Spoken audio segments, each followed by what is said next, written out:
Hello दोस्तों, welcome back to your YouTube channel FZ unique investor. आज Indian stock market में heavy selling देखने को मिली और सेंसेक्स निफ्टी दोनों में बड़ी गिरावट आई। आज बीएससी सेंसेक्स लगभग 1300 से 1500 पॉइंट तक टूट गया, जबकि निफ्टी 50 में करीब 360 पॉइंट की गिरावट देखने को मिली।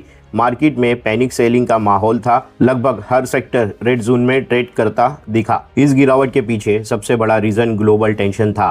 अमेरिका और ईरान के बीच टेंशन फिर से बढ़ गई है, जिससे इन्वेस्टर डर गए। मार्केट को लग रहा है कि अगर मिडल ईस्ट सिचुएशन और ख़राब हुई तो क्रूड ऑयल प्राइस और ऊपर जा सकता है। इसी फेयर की वजह से ग्लोबल मार्केट में भी वीकनेस देखने को मिली और इंडियन मार्केट पर भी इसका डायरेक्ट इम्पैक्ट पड़ा। दूसरा बड़ा रीज़न क्रूड ऑयल प्राइस का तेज़ी से बढ़ना था। ब्रेंट क्रूड ऑयल $105 पर बैरल के आसपास पहुंच गया है। इंडिया एक ऑयल इंपोर्टिंग कंट्री है, इसीलिए जब ऑयल प्राइस बढ़ते हैं तो इन्फ्लेशन और इंपोर्ट बिल दोनों बढ़ने का फेयर होता है। इन्वेस्टर को लगता है कि इसका इफेक्ट कंपनी के प्रॉफिट और इकोनॉमी दोनों पर पड़ेगा। इसी वजह से सेलिंग प्रेशर और बढ़ गया। तीसरा इंपॉर्टेंट रीज़न इंडियन रुपीस का वीक होना था।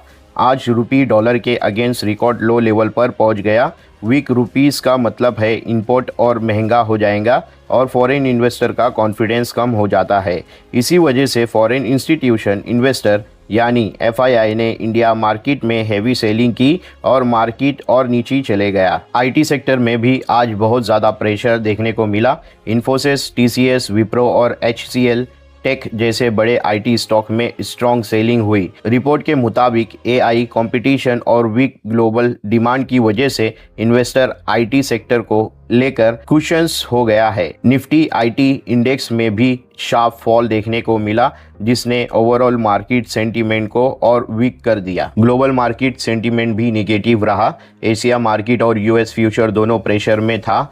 बॉन्ड यील्ड बढ़ने और रिसेशन फेयर की वजह से इन्वेस्टर रिस्क असेट्स से पैसे निकाल रहे हैं। जब ग्लोबल कॉस्ट वीक होता है तो इंडिया स्टॉक मार्केट पर भी उसका डायरेक्ट इम्पैक्ट पड़ता है। आज मार्केट में रिटेलर, इन्वेस्टर और ट्रेडर दोनों साइड से पैनिक सेलिंग देखने को मिली। मिड कैप और स्मॉल कैप स्टॉक में भी हैवी करेक्शन आया। एक्सपर्ट का मानना है कि मार्केट ऑलरेडी हाई वैल्यूएशन पर ट्रेड कर रहा है। नेगेटिव न्यूज़ मिलते ही स्ट्रॉन्ग करेक्शन देखने को मिला। अगर सिंपल लैंग्वेज में समझे तो आज मार्केट गिरने की मेन रीज़न थे America Iran tension, crude oil price का बढ़ना, रुपी का वीक होना, एफआईआई की सेलिंग, आईटी सेक्टर में हैवी प्रेशर और ग्लोबल मार्केट का निगेटिव सेंटीमेंट। इन सब रीज़न ने मिलकर मार्केट में फेयर क्रिएट किया और इसी वजह से आज सेंसेक्स और निफ्टी में बड़ी गिरावट देखने को मिली। तो दोस्तों, कल वाले दिन मार्केट में क्या होगा?